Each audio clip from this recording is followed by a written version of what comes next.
tayo mag-secret file, ay ilike mo muna ang video na to at mag-subscribe na sa aming YouTube channel. Don't forget to click the notification bell para hindi ka nahuhuli sa latest episode ng DJ Rocky's Secret Files.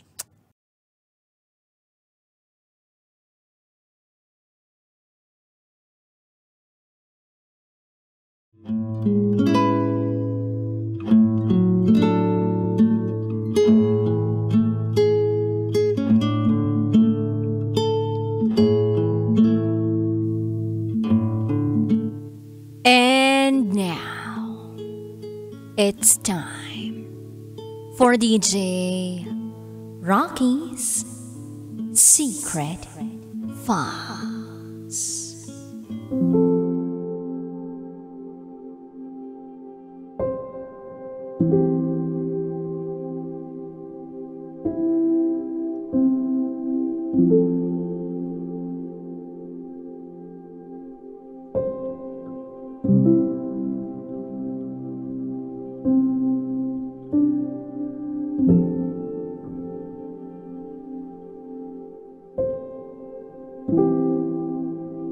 Kabit ako ng kabit ko, Part 2.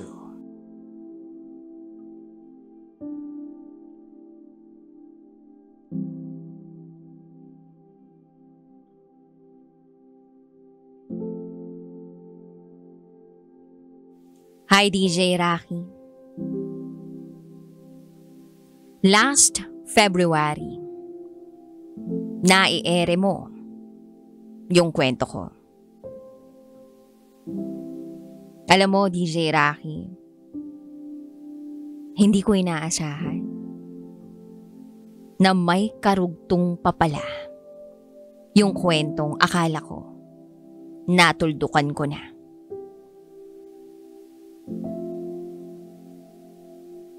Itago mo ulit ako sa pangalang Aya.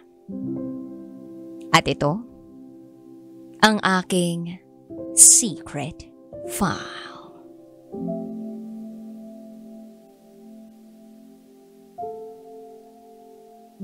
Mahigit isang buwan. Wala na talagang paramdam si John. Pero may pagkakataon na may missed call siya sa blocklisted number ko. Oo. Tinitingnan ko yun. Dahil siguro may parte na namimiss ko siya. Pero okay naman na ako. Tanggap ko naman na. Hanggang sa eto na naman. Nangungulit na naman siya. Hindi sa akin, DJ Rocky, kundi sa mga katrabaho niya na kaibigan ko na dati. Katrabaho doon sa pinapasukan ni John.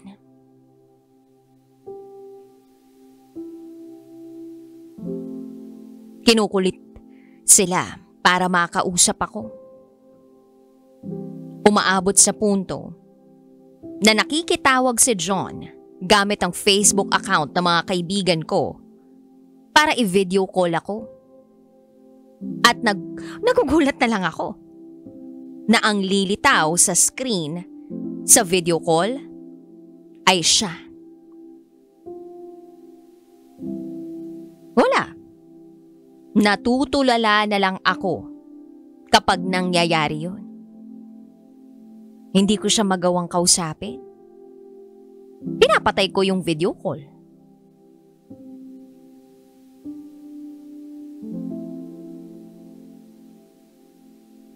And then, gumamit na lang ako ng ibang number. Pero itong number na to, number ko na dati. Yung number na alam ni John, nakablock na siya dun. Matagal na. Inoff ko na rin yung notifications ko para hindi ko na siya maisip. Then March 8, birthday ko. Tumawag yung mga dati kong katrabaho. Nag-video call sila. At bigla nilang sinabi na meron daw taong gustong bumati sa akin. Pagbigyan ko na raw dahil birthday ko naman. Tinanong ko, sino ba yun? Hanggang sa nagpakita sa screen, si John. Binati ako. Wala naman ako magawa, kundi mag-thank you na lang. Pero, hindi ko na siya pinansin pagkatapos niya akong batiin. Pero napansin ko, natitig siya sa akin sa video call. Then 3 days after ng birthday ko, aba, 11 missed calls. Merong 11 missed calls ang phone ko. Hanggang sa umabot ang missed call na yon ng 27. Sunod-sunod ang pagtawag sa akin, kaya naasar na talaga ako at sinagot ko. Tinanong ko, ano ba kakong gusto mo?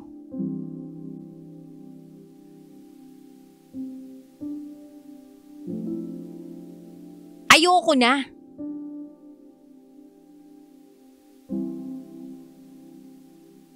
Then sumagot siya ng mahinahon sa akin. Kukumustahin lang naman kita. Kumusta ka? Anong birthday mo? Then sabi ko, wag mo na akong tawagan. Please, tahimik na ang buhay ko. Okay na ako, John. Di mo na ako kailangang kumustahin. Then ang sagot niya sa akin, alam mo, Aya, hindi ako naniniwalang okay ka. Hindi ko na kaya, Aya. Hindi ko na talaga matiis. Araw-araw naiisip kita. Hindi ako mapakali. Naiisip kita kahit nakasama ko yung girlfriend ko. Aya, ikaw pa rin talaga. Then sabi ko na lang, John, ano na naman ba gusto mo? Katawan ko na naman ba ang gusto mo? Then ang sagot niya sa akin, Aya, sabihin mo na lahat sa akin, pero gusto ko lang makumusta ka. Gusto ko lang marinig ang boses mo. Hindi na kasi kaya ng isip ko yung ganito na araw-araw, namimiss kita, nag-iisip ako. Then, ang sagot ko sa kanya, sa tingin mo ba, John, ako hindi ganyan? Ilang beses mo akong iniwan, ning hindi mo ako nagawang ipaglaban, 'di ba? Then ang sagot niya, wag ka naman sanang magalit oh. Kinukumusta lang kita. Gusto ko lang malaman kung nasa ayos ka. Then ang sagot ko, alam mo, John, kahit kailan, simula nang makilala kita, hindi ako naging okay. Sabay end ng call. Araw-araw, gabi-gabi, nagte-text siya ng period. Ang weird. Minsan naman nagme-miss call, pero dinidedma ko na lang talaga dahil ayoko na namang ma-attach. Oo, alam niya na miss ko siya. At alam niyang mahal ko pa siya. Pero sinusubukan ko talaga na i-shrug off lahat ng yun. Nagte-text siya na mahal niya pa ako. Nagre-reply naman ako na wala na tong patutunguhan. At wala na rin naman kaming magagawa pa. Kasi ayoko namang magpatuloy kami sa maling gawain namin. Basta DJ Rocky, ang uli ko na lang sinabi sa kanya, kung talagang sincere siya, patunayan na lang niya sa akin yun. Pero hanggat nandyan ang mga karelasyon namin, hinding-hindi kami magiging masaya. Dagdag ko pa, kung mahal mo ko, ipaparamdam mo yun. Ingatan mo na lang ang sarili mo palagi. Yun lang. Text pa rin siya ng text, call pa rin siya ng call. Basta, tiniis ko ang lahat, DJ Rocky. Hanggang sa Sumapit ang March 19. Meron siyang ginawa na talagang ikinagulat ko. Yes, DJ Rocky. Pinuntahan niya ako sa amin. 11:30 ng gabi. Sinabi niya sa akin na hindi na niya ako matiis. At pinuntahan niya na ako. Ang kaso lang, nahihiya daw siya na kumatok sa bahay namin. Baka kasi mapagkamalan siyang sino. May dala-dala daw siyang mga tsokolate. Surprise daw niya dahil gusto niyang bumawi sa lahat. Mahal na mahal niya pa rin daw ako. Kahit na alam niyang iba yung iniisip ko sa kanya. Dagdag niya pa, iba daw ako sa lahat ng nakilala niya. At oo, aminado daw siya. Na alam ko na hindi niya maiiwan yung girlfriend niya. Pero gusto na raw niyang umayaw. Dahil ako lang daw ang naiisip niya. Simula nung hindi na kami nagkakausap. Nahihirapan na raw siya. Pero nandito raw siya sa tapat ng bahay namin na nangangako.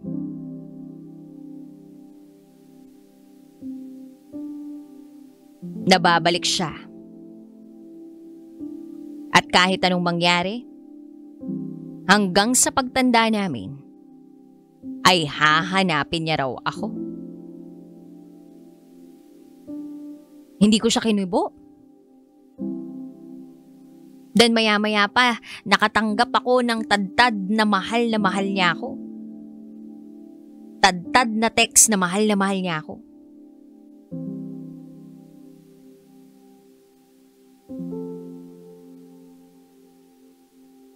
Sana habang buhay magkasama daw kami. Sana ako na lang daw makatuluyan niya.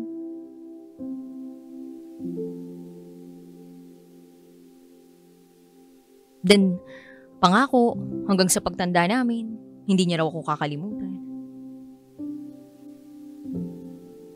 Alam mo, DJ Rocky, that time,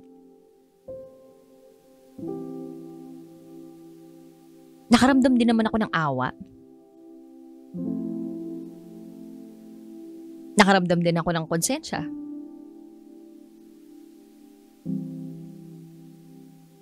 Pati na rin lungkot.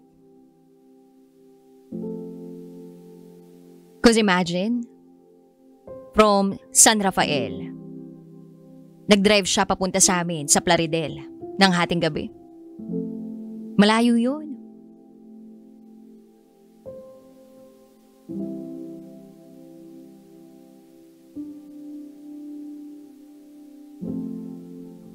And that time,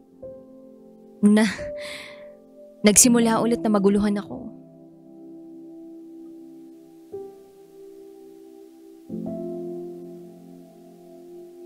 Hindi ko siya hinarap. Pero naguluhan ako. Ano bang gagawin ko? Ramdam ko yung sincerity niya sa akin. Sobra akong nalulungkot kasi wala namang kaming choice eh. Tinigil ko naman. Umiwas naman ako. Pero lagi siyang gumagawa ng paraan para balikan niya ako. Pilit ko namang inilalayo yung loob ko sa kanya, yung sarili ko sa kanya, pero ito pa rin siya. Pinupuntahan ako. DJ Rocky, sana matulungan mo ako. Hanggang dito na lang po muna. Maraming salamat sa pakikinig sa aking kwento. Muli, ako si Aya. At ito, ang aking secret file. Thank